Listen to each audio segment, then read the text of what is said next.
باسم الاب والابن والروح القدس الاله الواحد امين. نجاوب شويه اسئله. واحده بنوته بتقول: يا ابونا عايزه اعرف هل الميك اب والاكسسوارات حرام؟ وحاجه كمان، ازاي ما يكونش لبسي معثر؟ بمعنى ان مثلا لو لابسه فستان، لو كان يعني كاتبه شويه حاجات مش هقدر اقولها. أول حاجة، الميك اب المعقول والإكسسوارات المعقولة مش حاجة غلط. ليه مش حاجة غلط؟ يعني وضع اجتماعي قائم. طالما احنا مش رهبات، طالما احنا مش مكرسات، فالميك اب أو المكياج مش حاجة غلط طالما يكون في اعتدال ومفيش مبالغة ومش غلط. طيب بالنسبة لللبس، ايه الصح في اللبس وايه الغلط في اللبس؟ أنا هستخدم الإجابة اللي قالها قداسة البابا شنودة يمكن من أكتر من 25 سنة. السؤال ده اتسأل لقداسة البابا، فالبابا جاوب الإجابة الآتية. قال: المكشوف والشفاف والضيق، الحاجات اللي مش صح. الشفاف والمكشوف، المكشوف مقصود بيه عري يعني. والحاجة التانية الضيق، اللي هي الحاجة التايت قوي اللي تكسم الجسم بزيادة، لأن دي هتخلي الشكل ملفت للنظر وبنعسر الناس. هي كاتبة بتقول: ايه اللبس اللي انا البسه ما يعسرش اخواتي عشان ما بقاش مسؤولة قدام ربنا. كويس يا بنتي ان الروح دي بتاعتك، بس الصح كمان ان احنا نكون ملتزمين باللي احنا بنقوله ده. والبابا زي ما قال 3 حاجات. هكتفي بإجابة السؤال ده على كده. سلام يا ابونا، انا مهمة اكون تعبانة قدام اب كاهن مش بيسألني مالك يا بنتي، بحجة انه مش عايز يفرض نفسه عليا، وانا كمان مش بنته في الاعتراف. ممكن قدسك تقول لي كلمة وتقول له هو كلمة انه بيعمل كده ليه؟ بص يا بنتي، الحقيقة دي توجهات مختلفة. يعني ايه توجهات مختلفة؟ يعني مثلا في اب كاهن يسأل على ولد من ولاده، يقول له: انت بقالي فترة ما شفتكش، يقول له: جاي يا ابونا. وفي اب كاهن يقول: انا مش هسأل، لعله يكون غير اب اعترافه، وانا لما هسأله هحرجه. فيا بنتي، اللي بيعمله الكاهن ده صح واللي بيعمله الكاهن ده صح، مفيش حاجة فيهم مطلقة، وخاصة انك انت عندك اب اعتراف. طب ما تروحي له. نمرة 2، بمحبة كده تقولي له: يا ابونا انا مرتين كنت متضايقة خالص ووش جه في وشك وانت ما سألتش عليه. هيفهم بعد كده انه ممكن هو ما يكونش بيفرض نفسه عليكي لما يسأل عليكي. بس ما دام ابونا متاح، ليه احنا ما نخبطش؟ ليه هو اللي لازم يسأل علينا؟ يعني ارجوكي ايه، بلاش الحساسيات اللي تعطل حياتنا ومسيرتنا مع المسيح. دي حاجات بسيطة قوي ما نفكرش فيها.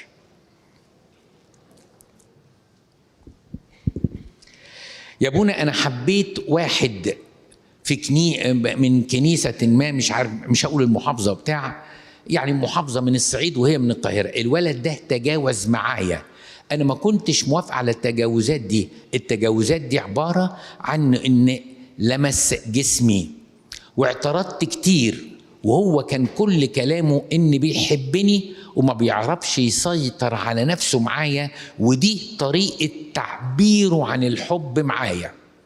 حاولت ابعد واخد خطوة، يقول لي ان مفيش فني، وبعد واخد خطوة. وكان يقول لي ان هو دلوقتي معهوش فلوس وقدامه كتير على ما يبني نفسه. رد فعلي ان انا خففت الكلام معاه لانه معايا في الشغل. اتفاجئت من يومين ان اهله بيجوزوه لبنت قريبتهم، وهو بيقول: يا ستي انا هخطب وافسخ.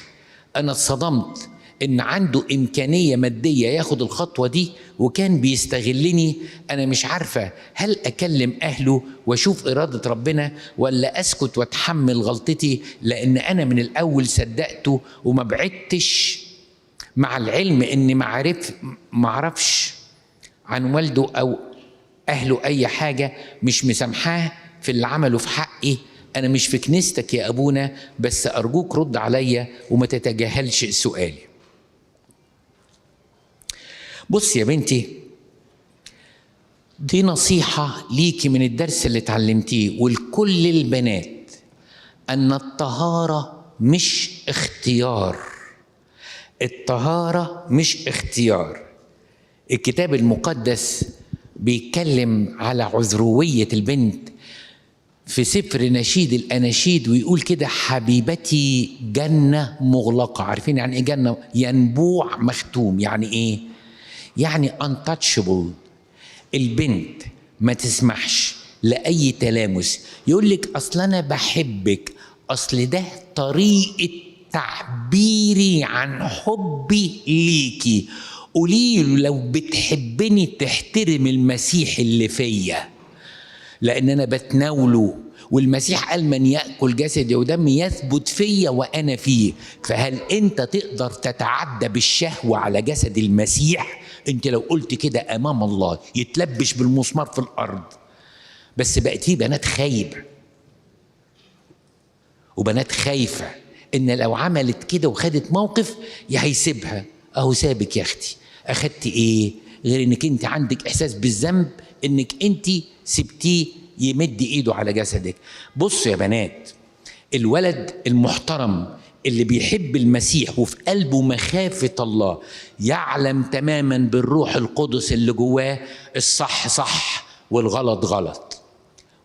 حتى لو حس بميل في وقت ما مع طول الخطوبة، والميل ده قد يبتدي يتحارب بميل غريزي، بيقف قدام نفسه وقفات جامدة. ما اقدرش ده انا ممكن جدا على كرسي الاكليل وما يكونش ليا نصيب فيها. ازاي امد على ايدي حاجه ربنا لسه قاليش ان دي بتاعتي؟ لكن للاسف من كتر اللي الناس بتشوفه بقى فيه سعر شهواني، وهذا السعر الشهواني خلى الولاد تتجرأ والبنات تضعف. الصح صح والغلط غلط. مش هينفع غير ان احنا نراجع نفسنا ونقول ان العفة والطهارة قضية ما فيهاش تفريط. ما تزعلوش مني. هل في دافع جوايا غير ان انا خايف عليكم وزعلان عليكم؟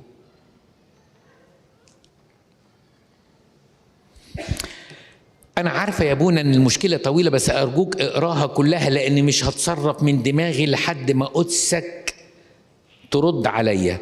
أنا شابة في العشرينات، أنا وأهلي الحمد لله وضعنا كويس من الناحية المادية ومن الناحية الروحية. كلنا بنسعى أكثر إن إحنا نقرب من ربنا. عندي أجمل أم وأحن أب في الدنيا.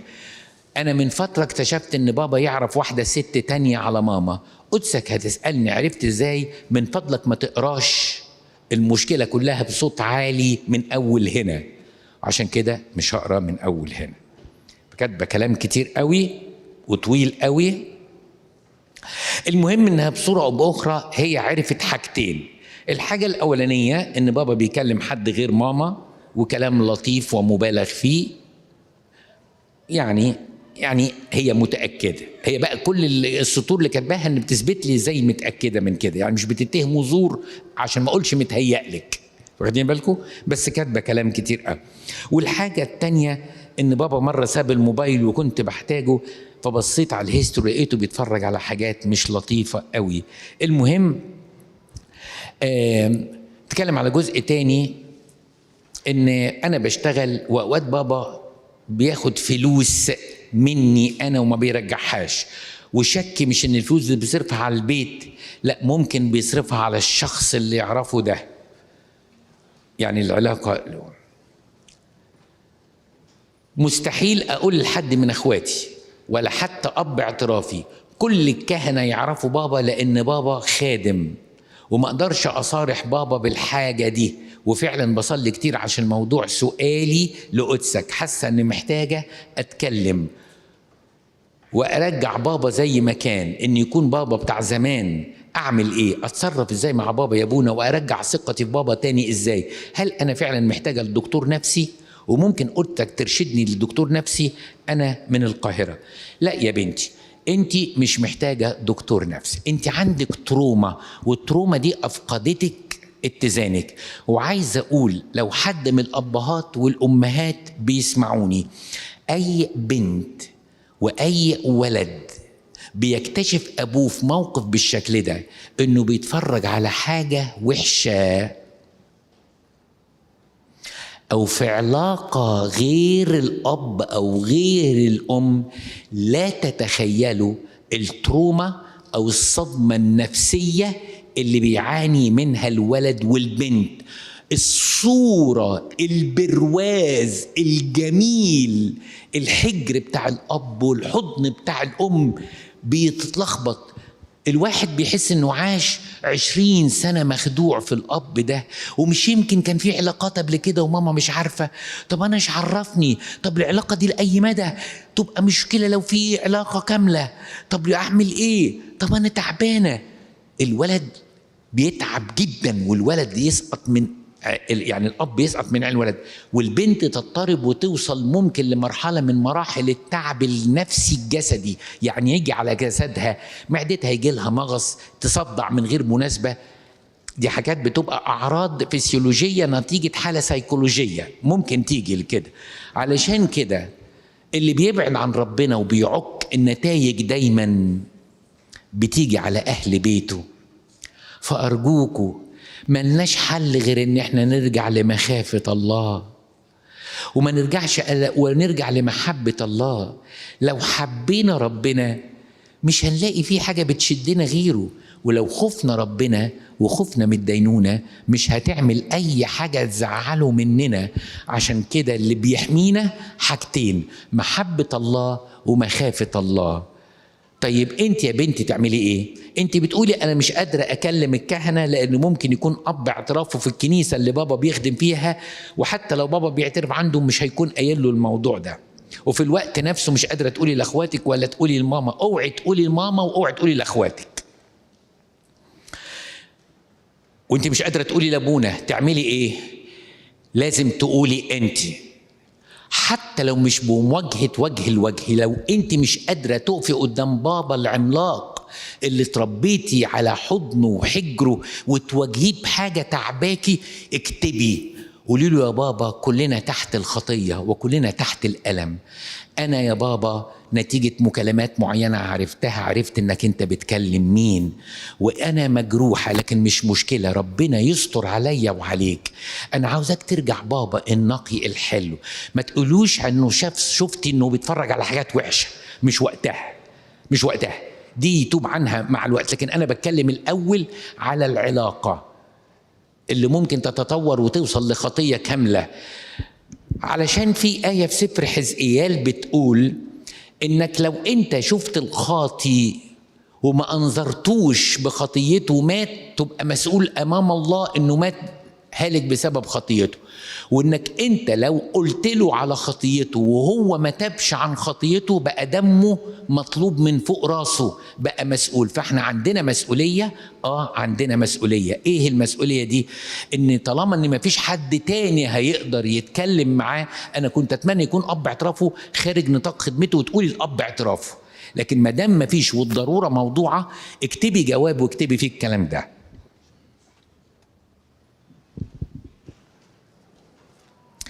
وربنا يعينك، مهمة مش سهلة، بس اكتبي بمنتهى الأدب. واوعي تجرحي في بابا وتقول ما كنتش مستنية منك وما كنتش متوقعة منك. لا، انت مش بتربي بابا، انت خايفة على خلاص نفسه، وهو ده الموتيف الوحيد اللي بيحركك. مساء الخير يا أبونا، أنا أعاني من الشذوذ الجنسي وتواصلت مع أب اعترافي، وطبعا اداني تدريب روحي، ولكن بقع في القانون كتير، وطبعا في أوقات بمشي في القانون، بس للأسف حاسس إن مش هو ده العلاج فقط، ومش عارف أعمل إيه لأن مفيش أي تحسن بعد مدة طويلة. إيه العمل؟ وهل ممكن أوصل للعلاج وأعيش كإنسان طبيعي ولا مستحيل؟ أنت محتاج مع العلاج الروحي محتاج علاج نفسي. العلاج الروحي معناه الطهارة، بصرف النظر أنت إحساسك أنك أنت ولد ولا بنت، ولا ولد ليك اشتياق لولد أو whatever أنت حاسس بإيه. جهادك الروحي انك لا تمارس هذه الخطيه. يبقى ده الجهاد الروحي، ان حتى لو انا ولد طبيعي وعندي ميل ان انا اعمل خطيه مع واحده والميل ده قوي قوي، مش هعملها، لان انا ما ينفعش اقع في الزنا. انا برضو حتى لو انا شاذ ما ينفعش اقع في الخطيه، لان ده جرم امام الله. يبقى الجهاد الروحي انك تمتنع عن الخطيه. لكن ما يتعلق باحاسيسك النفسيه والاسباب اللي ادت بيك لكده وبعض العلاجات المتاحه، هتحتاج لدكتور نفسي. وهحاول الاقي الايميل الخاص بتاعك، ومن خلال الايميل الخاص بتاعك هبعت لك اسم دكتور ممكن تروح له وتقول له حتى ان ابونا هو اللي بعتني. بس قد يكون الموضوع مكلف في العلاج، لان انا بسمع ارقام دلوقتي، يعني كمان زمان الدكتور بياخد 100 و200 جنيه في السيشن، النهارده 700 و800 وممكن اكتر من كده. ده بالنسبه له عياده ومصدر رزق، يعني ده اكل عيشه حتى لو بيعالج زي اي دكتور. فلو في مشكله في التكاليف ممكن ندبرها، لكن على الاقل لازم تكون عارف انك انت جنب الجهاد الروحي محتاج سبورت نفسي.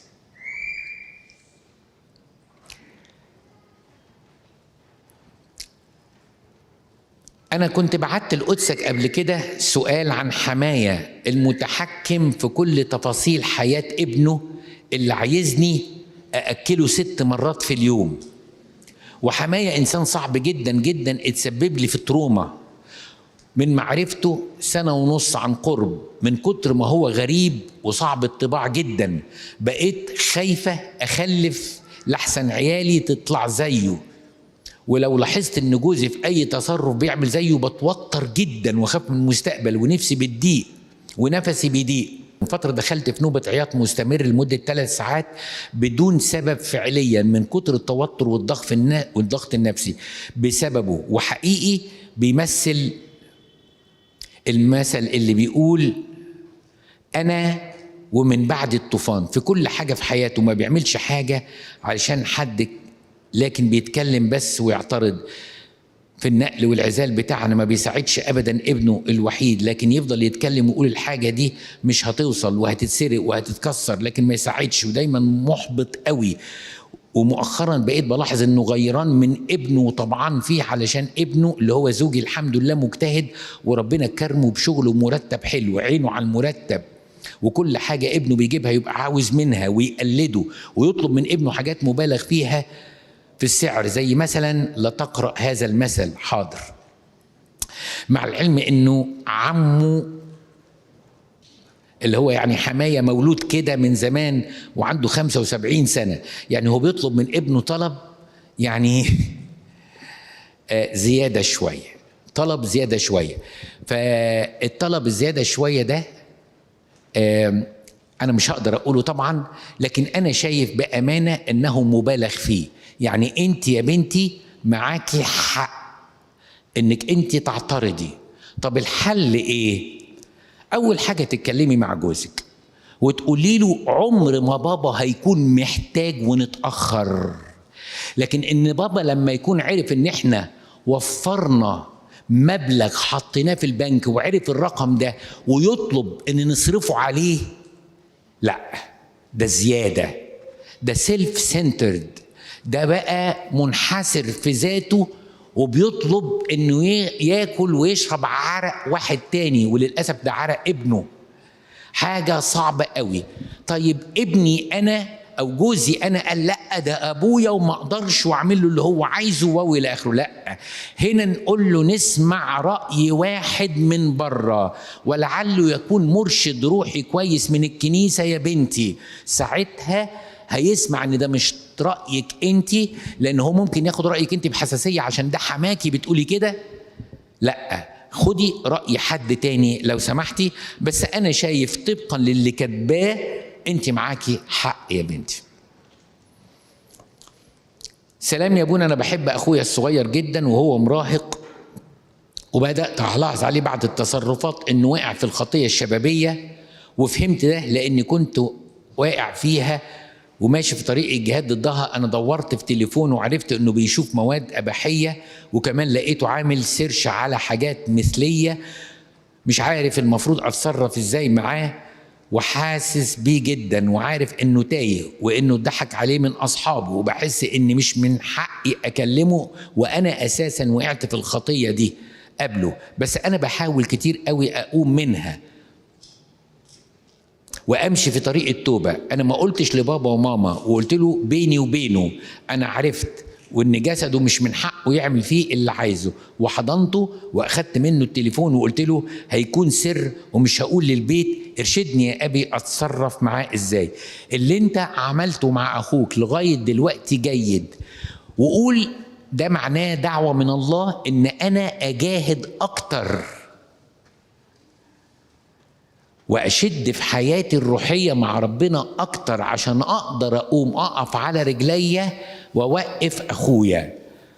فلازم انا اشد في جهادي، وبعد ما اشد في جهادي اوقف اخويا، ومن اجل امانتي في جهادي ربنا يديني نعمه ان اخويا يصدقني ويمشي معايا. 2، انت عملت جزء حلو قوي، بس الجزء الثاني ان التوبه مرتبطه بالخطيه والخطيه مرتبطه بالتوبه. فهل انت وقفت وقلت له نصلي قدام المسيح ونقول له ساعدنا ان احنا ما نقعش في الشر ده تاني؟ هل قلت له اوعدك يا رب بكل قوتي ان انا مش هتفرج على الموبايل تاني؟ هل انت طلبت منه انه يروح لاب اعتراف ويبتدي يقر بالخطيه؟ ولعل الموقف ده كان الغرض منه ان اخوك يبتدي يمسك في ربنا وفي كاهن يتعود معاه على سر الاعتراف. يبقى الجزء اللي انت عملته مش غلط، وكمل باللي انا قلته لك لو سمحت. لازم علاج روحي يا ابني، ويبقى فيه مجتمعات صحية زي نوادي الكنيسة، أنشطة الكنيسة، دور الكنيسة، مسابقات الكنيسة، وهكذا. مساء الخير يا ابونا، أنا في كلية طبية في الصعيد، وكان في واحد صاحبي كنت حكي له سر إني معجب بواحدة، وقلت له ما تقولش لحد، وهو وعدني. بعدها اكتشفت إنه قال لحد من أصحابه، وهو أمين الأسرة الجامعية، على أساس إن هم خايفين عليا، على أساس إن أنا عندي 21 سنة وعارف اني مش هرتبط واخد خطوه في الموضوع. بعديها انا كلمت امين الاسره وقلت له ما تقولش للبنت نهائي، واكدت عليه كتير. قال لي لساني يتقطع لو طلعت سرك. بقيت السؤال باين. بعدها بفتره البنت كلمتني وواجهتني، وانا قلت لها كل حاجه وما كدبتش. بعديها انا عرفت منها ان اللي حكي لها هو امين الاسره اللي وعد بقطع لسان. بس هي قالت لي ما تعرفش امين الخدمه ان انا اللي قلت لك ان ما كنتش عاوزها تعرف. انا متضايق من الموضوع ده، بفكر فيه زياده، وكمان ما بقتش احب انزل الاسره بسببه. يمكن انا سامحت صاحبي اللي قال له، بس مش عارف اسامح امين الاسره. معلش بيحصل، البشر ضعيف، وما دام طلعت من بقك لغيرك ما تلومش غيرك لما تطلع من بقه. تاني تاني تاني تاني تاني، ما دام طلعت من بقك لغيرك وما تقدرش تقفل عليها، ما تلومش غيرك انها طلعت من بقه وما عرفش يقفل عليها. اهي غلطه وهتتعلم منها بعد كده، تعيش وما تاخدش غيرها. مساء الخير يا ابونا، انا اسمي فلان الفلاني، انا خاطب وكان عندي حاجات مش لطيفه قديمه في حياتي، وخطيبتي شافت الحاجات دي على الموبايل. المهم حصلت مشكله كبيره، وانا جيت كلمتها واعترفت بغلطي، وقعدت مع اب اعترافي واعترافها واعترفت. والمهم ان قلت لها ان انا ندمان على ده، وده كانت حاجة في الماضي ومش هتتكرر تاني. بس المشكلة ان هي بقت مش قادرة تنسى ولا تتخطى ده، فانا محتاج نصيحة من قدسك ان انا اساعدها وتتخطى ونعدي الموضوع. على الاقل هي ما فكتش الخطوبة، صح؟ يعني اللي انت بتقوله ده ما فكتش الخطوبة، لكن هي عندها حاجة اتجرحت فيك. مفيش ولد بيحب ياخد بنت الا لما تكون بيور، والبنت ما بتبقاش تحب تاخد حاجه لما يكون بيور. فلما تكشف حاجه في الماضي بتتجرح قوي.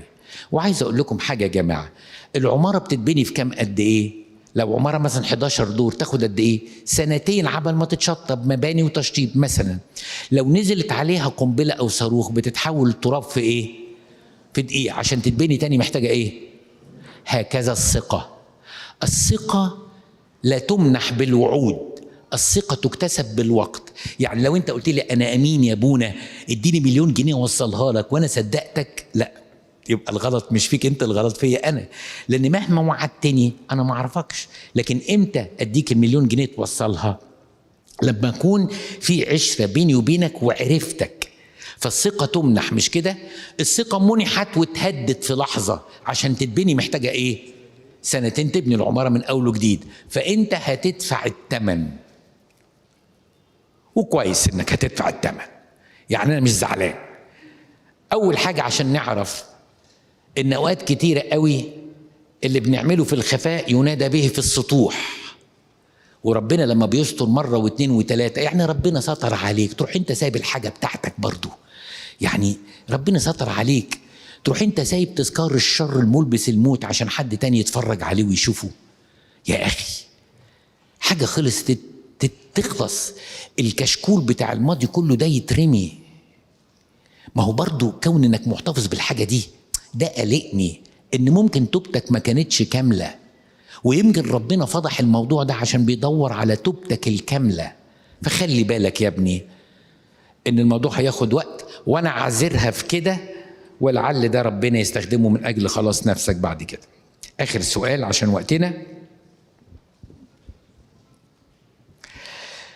ابونا انا ببعت لك دلوقتي وانا ساقط في الخطيه، ملخص الموضوع ان لما بكسب فلوس او بنجح او بفرح او اي شيء ايجابي بطمن جدا وبغلط.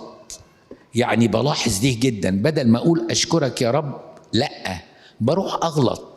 كاني شخصيتين، شخصيه ماسكه في ربنا طول الوقت وبحبه وبفرح بيه، وشخصية تانية شهوانية وشريرة، ودي بتظهر لما بحقق أي شيء حلو في حياتي. أنا متضايق قوي من نفسي ومش عارف أعمل إيه، وعندي مشاكل في شخصيتي، بأجل وبطيء وبضيع وقت في الفون. بس في الفون كاتبها كلمة واحدة ما عرفش أقراها، فالفون فما علينا، يعني أنا فهمتها وخلاص. أتمنى ترد عليا يا أبونا. لا، الموضوع عاوز حسم يا ابني. اللي انت فيه ده يعني طريق مش حلو. بحب ربنا بالنية وعايز اكون كويس بالنية. اول ما اعمل صفقة في الشغل واكسب لي 100,000 جنيه، الشهوة تدور على الازازة وتدور على الخطية. ده الكلام اللي مكتوب يعني وما قريتوش. طيب العمل ايه؟ العمل قرار حاسم. انا عارف ان الموضوع ده ممكن اكسب فيه مكسب كبير قوي، هندر لربنا. او اول مكسب 3 ايام على دير السريان، ولا 3 ايام على دير الانبابشور، ولا 3 ايام على دير الانبنطونيوس او البراموس، وهروح اشكر ربنا واعمل مطنيات واتناول 3 ايام ورا بعض، وهقف مع ربنا راجل، وهقول للخطيه لا، وهقول للعدو الخير لا. يبقى انت محتاج يوتيرن عن السكه اللي انت ماشي فيها، محتاج تاخد موقف حاسم.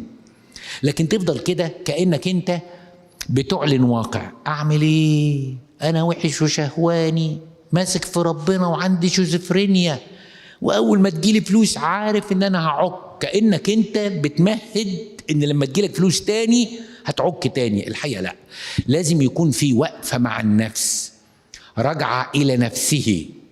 فلما رجع الى نفسه رجع لابوه. فانت مش محتاج انك تلوم نفسك، محتاج تاخد قرار انك ما تعملش كده تاني. واديتك تدريب انك انت عارف اليوم اللي هتكسب فيه قبل ما الفلوس تخش جيبي هكون رحت دير السريان وقعدت فيه 3 ايام او وات ايفر الدير اللي انت بترتاح له ايه، وتعيش مع ربنا ال3 ايام دول في فضيلة شكر. وساعتها ربنا هيدي لك قوه انك انت تنتصر على اللي انت مش قادر تنتصر عليه. علشان وقتنا نكتفي بالاسئله كده النهارده. والابن والروح القدس الاله الواحد امين. أفكركم إن المرة اللي فاتت اتكلمت على الآية بتاعت الكتبة والفريسيين اللي كانوا بيقولوا أو بتقول وكانوا ينظرون رضيا، فاكرين؟ وقلنا على 4 أنواع من العيون التي تنظر نظرا رديئا. حد فاكر؟ عين الشهوة، عين الشماتة، كان واحدة فيهم شماتة على ما افتكر، وعين الغيرة، والأخيرة كانت عين الاستعلاء. فاكرين؟ واحنا فينا الحاجات دي بنسب. ربنا يشيل عني وعنكم يا ولاد. وبعدين حد من الاجتماع يعني قال لي طب ليه ما نقلبهاش؟ يعني هو يعني لازم ناخد الجانب السلبي بس؟ يعني العيون الردية اللي بتبص بصات ردية، طب ما فيش عيون كده حلوة؟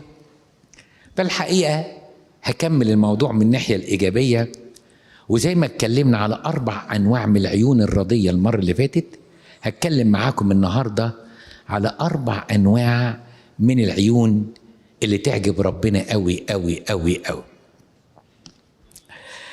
هخش في الموضوع وهقول كده إن أول عين هنتكلم عنها العين اللي فيها دموع، أو العين الدامعة، أو عيون الدموع. وعيون الدموع دي اللي قال عليها ربنا في سفر النشيد: حولي عني عيناك لأنها قد غلبتاني. ربنا العظيم اللي الملائكة ما بتقدرش تبص في بهاء مجد لاهوته يتغلب من دموع أولاده. مش أنا اللي بقول كده، ده هو اللي قال كده في سفر نشيد الأناشيد. علشان كده عندنا بطرس غلط غلطة كبيرة قوي ما تطلعش من تلميذ المسيح ائتمنه وقال له ثبت اخواتك. بطرس اللي المسيح قال له ثبت اخواتك هو نفس بطرس اللي انكر المسيح 3 مرات. بس عارفين ايه اللي شفع لبطرس؟ انه بكى بكاء مر. خلاص يا حبيبي، حول عني عيناك قد غلبتاني. المرأة التي أمسكت في ذات الفعل، احنا عارفين ان عشان ربنا يغفر الخطايا لازم الإنسان يقدم توبة ويقر بالخطية. حد فاكر الست التي أمسكت في ذات الفعل قالت إيه؟ ما قالتش ولا حاجة، بس اللي شافوا المسيح في عينيها الدموع بتاعت الفضيحة والخزي ودموع الوعد انك يا رب لو سترت عليا وما متش النهارده مرجومه انا هتوب ومش هرجع تاني. يمكن ما سمعتش حد سمع كلامها، لكن ربنا أرى دموعها. المرأة الخاطئة اللي دخلت بيت سمعان الفريسي ما قالتش ولا كلمة، بس الدموع كانت مغرقة رجلين المسيح وهدوم المسيح. كل اللي عندها دموع، عشان كده قال لها مغفورة ليكي خطاياكي. في مرة من مرات نيافة الأنبا مكاريوس أسقف المنيا كان عندنا هنا في اجتماع من الاجتماعات، أعتقد كانت أسرة محبة كده مجمعين أس محبة كلها الصبح يوم جمعة. راح قال كلمة حلمة، الكلمة دي أنا لغاية دلوقتي في ودني مش قادر أنساها، يمكن بقى لها 10 سنين. قال إيه؟ قال مش مهم تكون غلطت في إيه ولا عملت إيه، مش مهم، لكن المهم، ودي حاجة مهمة قوي قوي قوي، انك تاخد دموع وترميها في حجر المسيح وانسى الموضوع. بس المشكلة يا ولاد ان اوقات الانسان لما يعتاد الخطية الدموع تنشف في عينيه ويدور عليها ما يلاقيهاش، فما تقولش انا هغلط وان شاء الله اروح اعيط فيسامحني المسيح. لا لا لا، هي ما تجيش كده. البداية بداية غلط، بداية تعابين، والتعابين ما تمشيش مع ربنا. قال هغلط وبعدين أبكي، لا، ده هو بيتكلم على واحد غلط وندم ودموعه نزلت، لازم المسيح هيسامحه. ودي عيون ما بيقدرش عليها المسيح، زي ما قلت لكم لما قال حولي عني عيناكي لأنها قد غلبتاني. مهما كانت الخطية، مهما كان الإحساس، ببقى خجلان من الخطية اللي عملتها، ببقى خجلان إن أنا وجعت قلبه عليا، خجلان إن أنا بدل ما أكون ابنه اللي سبب فرحه بسبب خطيتي أحزنته. لكن هو مش ممكن يشوف دمعة نازلة من قلب عاوز يتوب ومن عين تايبة ويردها أبدا. الأمثلة كتيرة قوي على الدموع، لكن الحقيقة احنا لازم نخلي بالنا انك لو انت تملك دموع. الدموع دي بتخلي ربنا يمسح كل خطيتك، امسحها بدمه بس الدموع هنا دي اول نوع من انواع العيون اللي مليانه دموع، ودي عيون لا يمكن ابدا ابدا ربنا يرفضها. في واحد حكيت لكم قبل كده على مثل الاب اللي عنده 3 ولاد و3 عملوا نفس المشكله واتخبوا في المطبخ كسروا فازه. انا مش هتكلم على الحكايه دي لانها طويله شويه، لكن هتكلم على موقف ان لما الاب لقى الشفشه اتكسر ودخل المطبخ وقال في ايه، لقى الولد خجلان وخزيان وعينيه مليانه دموع، حضنه وقال له فداك 1000 فازه يا ابني، مفيش الدنيا كلها تستاهل دمعه واحده من عينيك. غير واحد بقى بيدهنكم يعني، سامحوني في اللفظ اللي هقوله، بجح، فيوقع الفازه. يقول له بتعمل ايه يا ابني؟ يقول له يعني يعني اخر الدنيا خدت الشر وراحت. ده يبقى عاوز شبشب. لكن الاب ما يقدرش ابدا يقاوم دموع ولد من ولاده مجروح. عشان كده لا زالت الكلمه اللي قالها انبا مكاريوس مش قادر انساها، خد دموعك وروح له مهما كانت الخطيه هينساها في التو واللحظه. يبقى اول نوع من انواع العيون الايه؟ الدامعه، او العيون اللي مليانه دموع، ودي معناها قلب رقيق ما بيطقش انه يبات مزعل ربنا منه. ده اللي خلانا نسمع ان الانبا ارسانيوس كان يسموه اسقف الدموع. و احكي لكم حكايه على يعني الدموع دي، فكرتني بحكايه تبين لنا ان احنا في الهويس، يعني ملناش ده علاقه خالص بالناس دي، يعني اللي هي دموع في عينيها. بيقول لك ان مره واحد في البريه عدى على اب راهب لقى فيه دموع في عينيه بيعيط. قال له بتعيط ليه؟ عارفين الحكايه دي؟ قال له اصل من زمان قوي، من 40 سنه لما كنت عيل كان في جمل شايل خيار، ففي خياره وقعت، فبدل ما اخد الخياره واجري للراجل صاحب الجمل اديها له اكلتها. قال له انت بتعيط على خياره اكلتها من 40 سنه؟ قال له هي دي شويه؟ يا ده احنا ايه، نبلع المحيط ونتكرع وما نحسش ان في خطيه من اساسه. الحقيقه الناس دي كانت بتحس يعني ايه خطيه، وعشان كده الدموع كانت ايه؟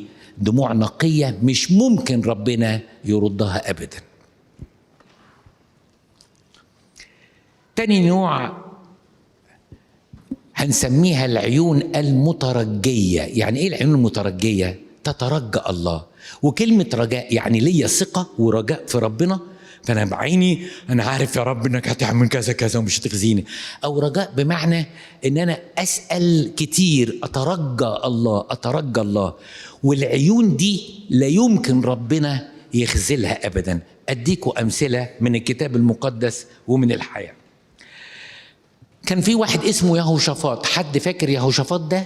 يهوشافاط ده كان ملك في مملكة اسمها يهوذا، وبعدين الأعداء حصروه ومش عارف يعمل إيه، وسمع إن الأعداء كتير قوي قوي قوي، فراح وقف قدام ربنا كده قال له إيه؟ نحن لا نعلم ماذا نفعل، نحن لا نعلم ماذا نعمل أو نفعل، ولكن نحوك أعيننا. يعني ما عندناش أي حاجة نقدر نعملها غير إن احنا نرفع عينينا فوق ونترجاك، زي الآية اللي بتقول رفعت عيني إلى الجبال. ما عنديش حاجة أعملها، ما فيش حاجة في إيدين أي حد تتعمل غير أنا إيه؟ أترجاك أنت. فربنا يقول له ما تخافش يا يهوشافاط، ما دام عينيك كانت تترجاني انا وما اتكلتش على ذراع بشر، شوف انا هعمل ايه. والجيوش اللي كانت محاصراه تقوم على بعض وتقتل بعض، ويقوم الصبح ما يعملوش حاجه غير انهم يروحوا ياخدوا الغنايم ويرجعوا، يروحوا ياخدوا الغنايم ويرجعوا. دي عين تترجى الله. اوعى تضع رجائك في معرفة عشان اخوك لواء شرطة ولا مش عارف مين فين ايه، لا، ولا جارك في المخابرات. دول تراب عم قليل تضمحل حياتهم زي شوية بخار بتاع صيف. لكن خلي رجائك في ربنا، واللي رجائه في ربنا مش ممكن يخيب. المرأة الكنعانية كانت عيونها مليانة دموع وعيون مترجية. تقول الحق ما عنديش غير بنت حيلة والبنت دي هتموت. والمسيح يحطها في موقف صعب قوي، لا انت عارفه ان انا يهودي وانت كنعانيه من الامم، ولا يؤخذ خبز البنون، انا جاي عشان بني اسرائيل اللي هم البنون اللي هم اولادي، ويطرح للكلاب اللي هم الامم اللي زيكم. هي تقول له موافقه، احنا كلاب، بس حتى الكلاب اللي بيقع فتافيت من ترابيزات اصحابها بتوطي وتاكلها، انا مش عاوزه غير الفتافيت، انا كلبه. راح قال لها عظيم هو ايمانك، اللي انت عايزاه هيكون، لان عينيكي كانت مترجيه بالحاح وبلجاجه انك مش هتسيبيني الا لما تاخدي اللي انت عايزاه. حكايه قديمه حكيتها في اجتماع الراعي الصالح، بس لعل الجيل ده او معظم الجيل ده ما حضرش او ما سمعهاش او مش فاكرها.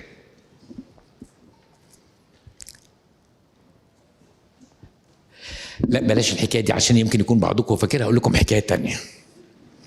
الحكايه دي ما حدش عارفها، انا قريتها بس في كتاب يعني.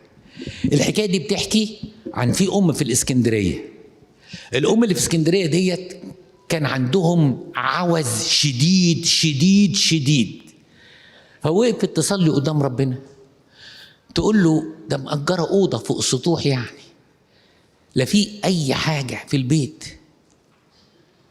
وكانت كل اللي محتاجاه 3 جنيه.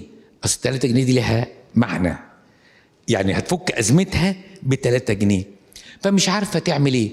ابنها صغير كده عنده 7-8 سنين بس يقدر يروح الكنيسه لوحده، فراح عدى الترام وراح على كنيسه ماري جرجس سبورتنج، وقف قدام ايه؟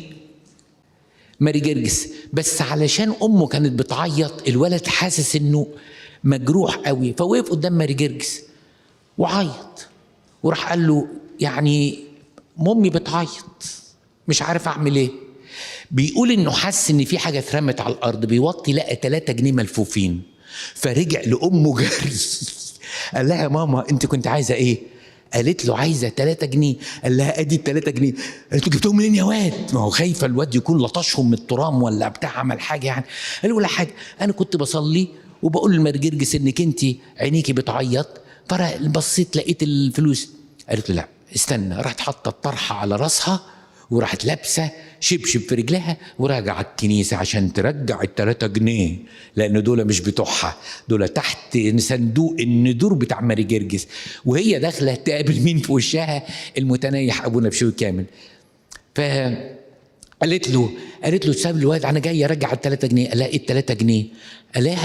قالت له القصه. فالوالد قال له انا يا ابونا كنت بصلي وصدقني حسيت ان الفلوس اترمت على الارض، انا ما خدتهاش من الصندوق، والصندوق فتحته صغيره هجيب صوابع ازاي وادخل لجوه. ابونا راح مسك ال3 جنيه كده واداهم للست. قال لها مين قال ان دول مش بتوعك؟ دول بتوعك يا بنتي، ربنا اداك اللي انت عايزاه بالظبط.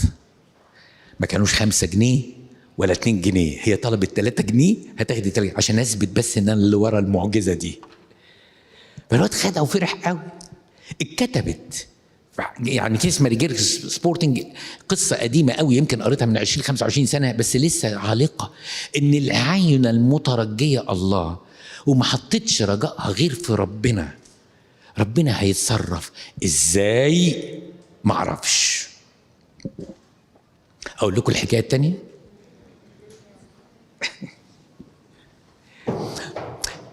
الحكايه الثانيه دي حصلت في كنيستنا هنا في ماري مرقس، بعضكم هيفتكرها، مع واحد اسمه استاذ سمير دوس. استاذ سمير دوس دوت كان امين صندوق الكنيسه، يعني كان لغايه قريب يعيش يعني، وبعدين هو راح السما كبير تقريبا 90 او فوق ال90، بس لغايه اخر وقت كان واعي وزي الفل. القصه دي هو اللي حكاها لي، وقصه عجيبه جدا.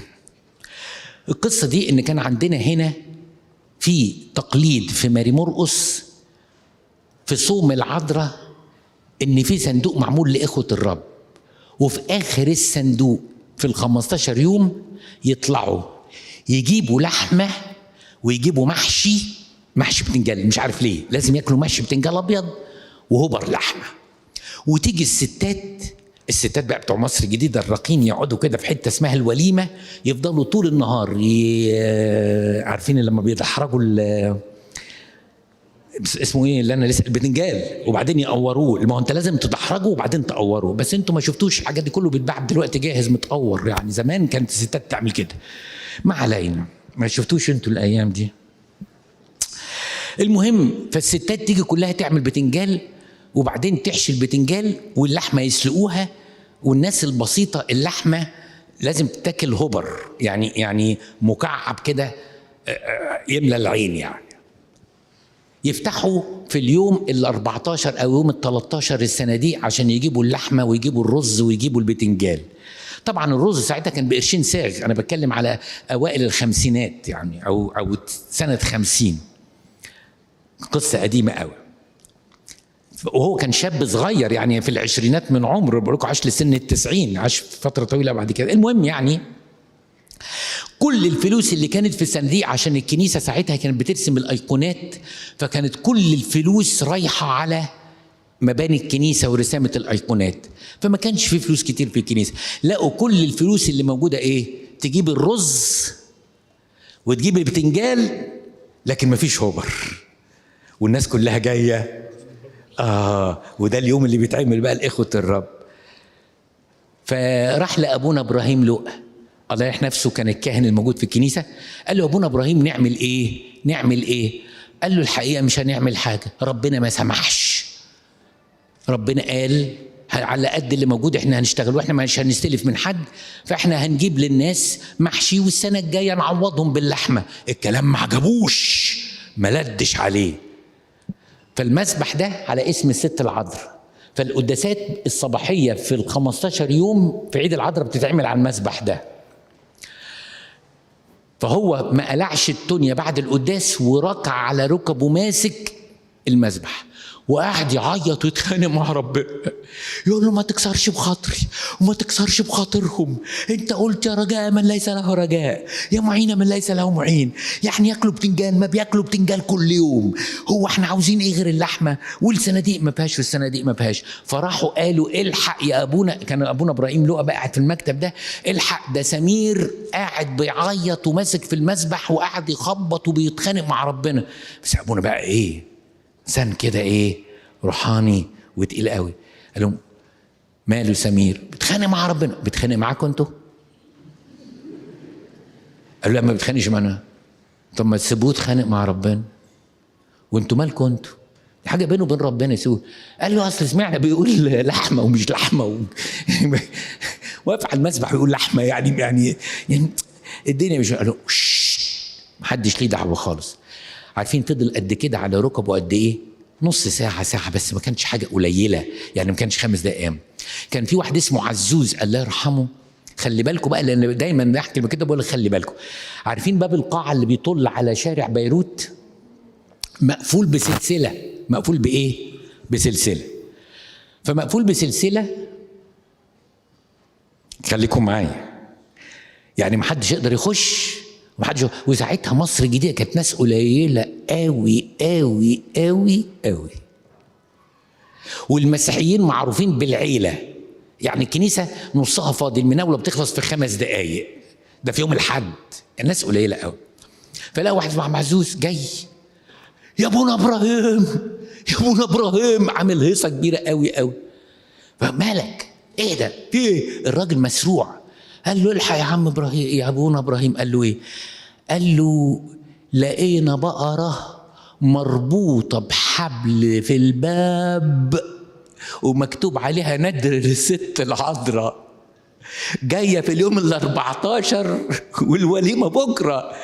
قال له طيب ودي تعمل هيصة ليه؟ قال له ما انتش فاهم يا ابونا. قال له ايه؟ قال له مربوطة وجوه الكنيسة مش بره الكنيسة.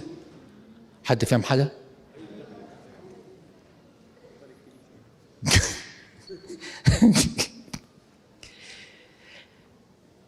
الباب مقفول والبقرة مش عصفورة، يعني مش هتجري لورا كده وتروح نطة، وبعدين لو نطت زي العصفورة مش هتربط نفسها، صح؟ طب البقرة دخلت ازاي واتربطت ازاي؟ القصة دي حكاها لي المتنيح الأستاذ سمير دوس الله يرحمه نفسه بنفسه، وكل الجيل بتاعه كان شاهد عليها. لأن أعين الكل تترجاك. يهوشافاط ربنا اشتغل معاه لما رفع عينه للسماء، وسمير دوس ربنا اشتغل معاه وأكل الفقراء، لأنه فضل يتخانق معاه ويقول له دول أولادك ما تسيبهمش، تصرف لو سمحت. احنا قلنا كام عين دلوقتي؟ 2 مش كده؟ العين اللي اسمها ايه؟ العين الدامعة، والعين التانية اسمها العين الايه؟ المترجية.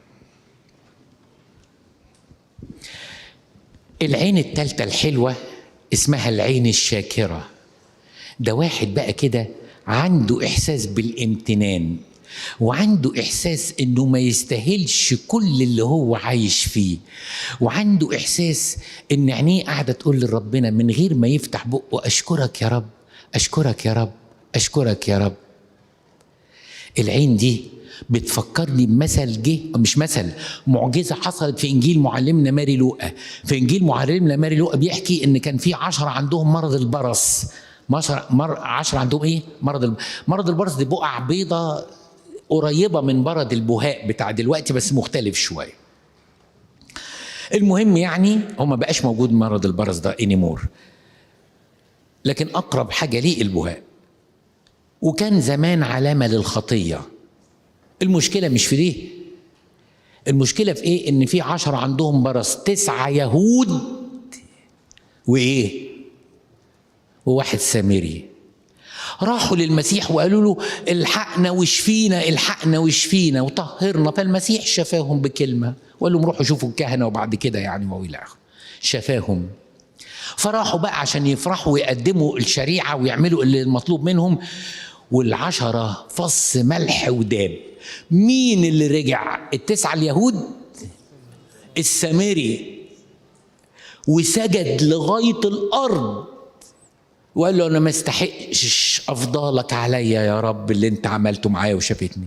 فالمسيح بص كده وقال إن هم مش كانوا 10. طب فين 9؟ فيش. تتصور أب عنده 9 أولاد من مراته، وابن الجيران صعب عليه فقال أنا هاخدك معايا المصيف يا حبيبي. فخدنا المصيف وفسحنا، وال10 رجعوا. 9 محدش فيهم فتح بقه وقال له أشكرك يا بابا ربنا يخليك لينا تعيش وتفسحنا. وابن الجيران الفقير رجع وحضنه وقال له ميرسي يا أنكل، ميرسي يا أنكل، أنا لو فضلت أشكرك من هنا لغاية لما أموت مش هوفيك حقك، ده أنت اديتني اللي ما استحقش إن أنا أخده. بس أهل البيت أولاده حاسين إن ده حقهم. طب الكلام ده عاوز يطبقه علينا إزاي يا أبونا؟ أقول لكم إن في ناس بتبقى متغربة عن المسيح وبتجيله على كبر، يحسوا ان هم مديونين بعمرهم كلهم ليه ويحبوه، وتلاقيهم اول ناس جت القداس وحريصه انها تحفظ الحان الكنيسه عشان تعوض كل الزمن اللي ما كانتش تعرف فيه المسيح. واحنا نيجي متنكين وابونا يقول يا جماعه انا رفعت البخور كان فيه 7 شمامسه و15 واحد من الشعب، ولغاية قرايات الإنجيل والسنكسار كنتوا بقيتم 50، وفي الوعظة بقيتم 200، ولما جينا نتناول بقيتوا 1000. أيوة، ما احنا 9. يعني احنا 9 احنا كده. صدقوني شفت بعناية اللي ما كانوش يعرفوه وعرفوه مقدرين النعمة وبيشكروا ليل ونهار، واحنا اللي اتولدنا فيها بنتذمر على الكنيسة وعلى الآباء وعلى المدارس الأحد وعلى نادي الكنيسة والكنيسة وما فيش حاجة عجبنا خالص. احنا عاملين زي 9 مش زي الأبرص السامري. عشان كده في عينين بتشكر، واللي بيشكروا دول أنواع، مش كل الناس زي بعض. في واحد بيشكر على الخير اللي ربنا بعته له وده كويس، وفي واحد ربنا ما بعتلوش خير بس بيشكر على الحال اللي هو فيه ويعتبره أفضل الأحوال. وفي مستوى أعلى من الشكر ان واحد بيشكر ربنا على الشر اللي منعه الله عنه حتى لو ما كانش يعرفه. حكايه ان الواحد يشكر ربنا على الشر الواحد ما يعرفوش. مره رحت لمدير امن القاهره.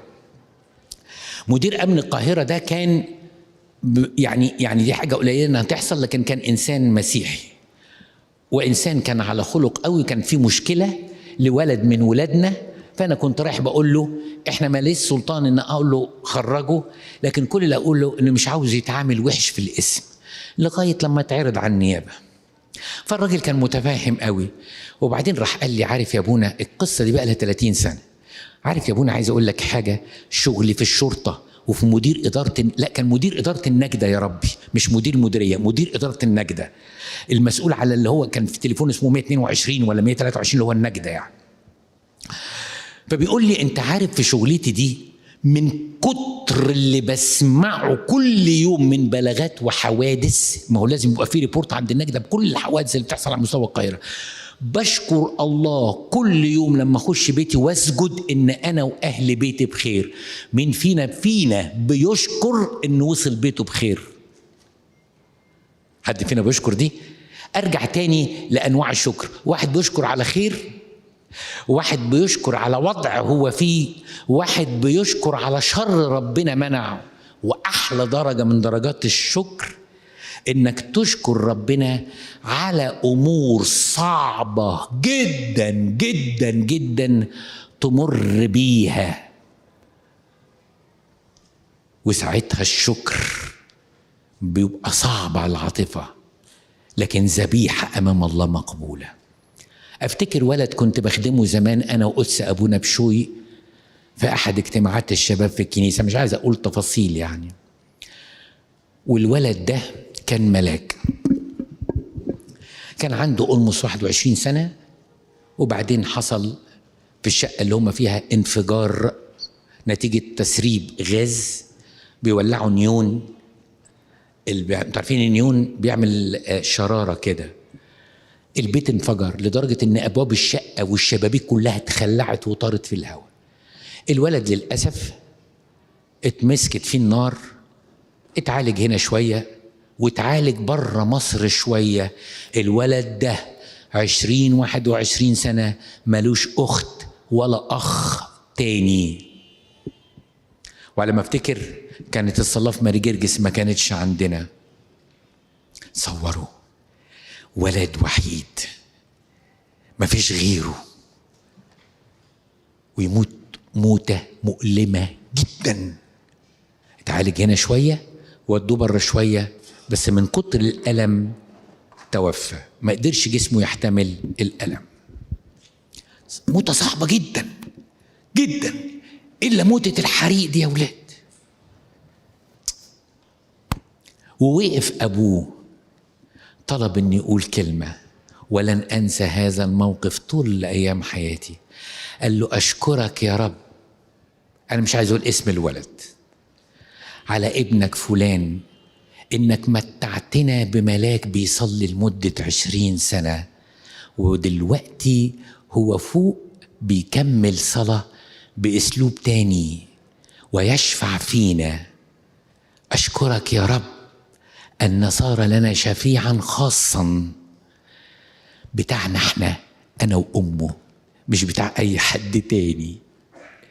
وفضل يشكر ربنا لمدة 5 دقايق. أبونا يوحنا اسكندر المتنيح اللي كان بيخدم في ماري جرجس لوبلس يحكي لنا إنه لما كان أب اعترافه أبونا ميخائيل إبراهيم ابنه توفى، وقف بعد الخارجة رافع إيديه لفوق قال له أشكرك يا رب، أشكرك من كل قلبي إنك طمنتني عليه واعترف وتناول قبل ما يجيلك. أشكرك أشكرك أشكرك. العين دي اللي وهي مجروحة بتشكر عند ربنا شكلها إيه وتعمل في قلبه إيه؟ يقول لها حولي عني عيناك لأنها قد غلبتاني. احنا قلنا كم عين لغاية دلوقتي؟ العين الأولانية اسمها عين إيه؟ الدامعة. والعين التانية اسمها عين إيه؟ الرجاء. والعين التالتة العين الإيه؟ العين اللي كلها شكر وامتنان. آخر عين أتكلم عنها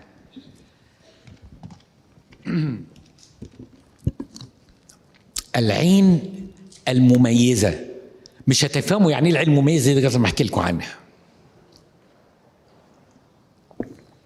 في سفر نشيد الأناشيد في آية بتقول حبيبي أبيض وأحمر معلم بين ربوة. يعني لو اتحط في وسط 10,000 قلبي يجيبه. أصل في وسط 10,000، أنتوا عارفين 10,000 يعني إيه؟ يعني 10,000 يعني كتير. فتتصور واحد محطوط 10 كلهم لابسين جلاليب بيض، وهجيبه ازاي ده؟ الواحد يتوه، مش كده؟ تقول لا، القلب يحس، القلب يحس. هقول حاجة بتحصل في العالم وانقل لحاجة روحية من الكتاب المقدس. بص، لو الكنيسة دي فيها 700 أم، وال700 أم عندهم طفل عنده 700 طفل، كل طفل عنده 2 ولاد على بنات، وكلهم قاعدين وعاملين داير ما يدور الكنيسة، يعني في الطرقة دي والطرقة دي اللي ورا دي والطرقة دي ال700 طفل بيلعبوا، وواحد فيهم رزع وعيط. في في وسط ال700 هتقول ده ابني، قدرت تميز ابنها في وسط 700. الآية بتقول إيه؟ حبيبي أبيض وأحمر معلم بين ربوة، يعني في وسط 10,000 أقدر أجيبه. طب أنا عاوز أرجع للإنجيل في إيه؟ في حتة.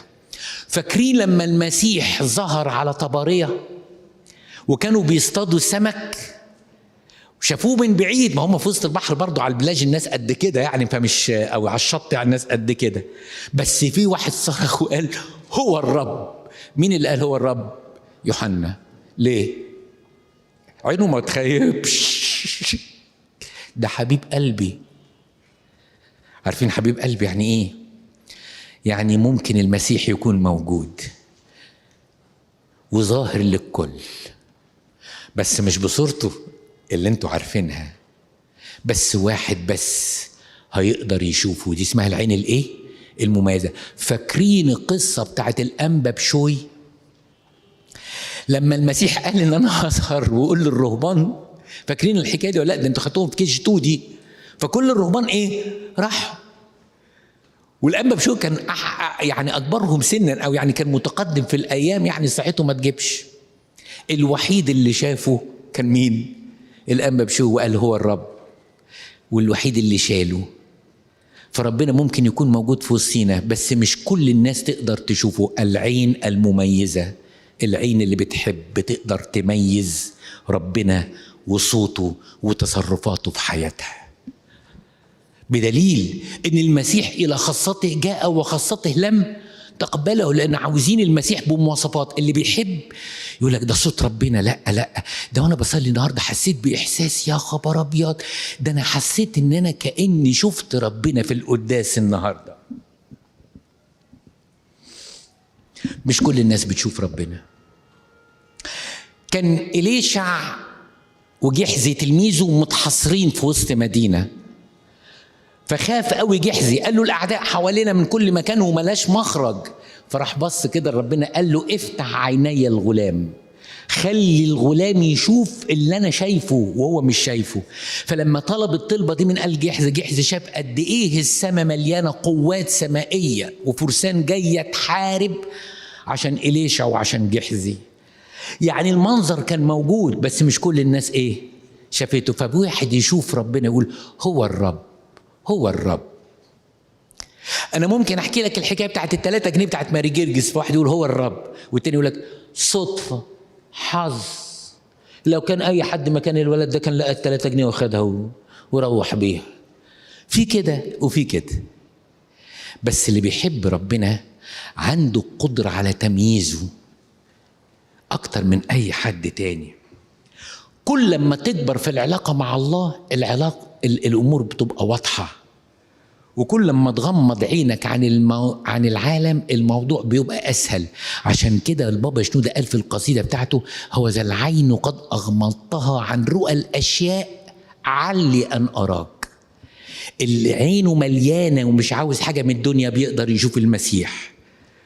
واللي بيكبر في علاقته مع ربنا بيقدر يشوف المسيح، واللي بيسلم حياته لربنا لازم هيشوف المسيح.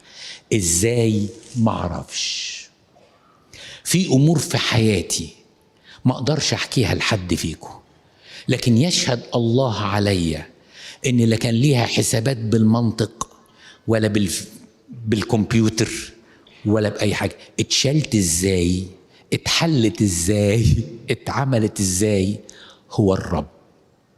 ففي ناس بتشوف المسيح. الأنبا سلوانس المتنيح كان اسمه أبونا الرويس.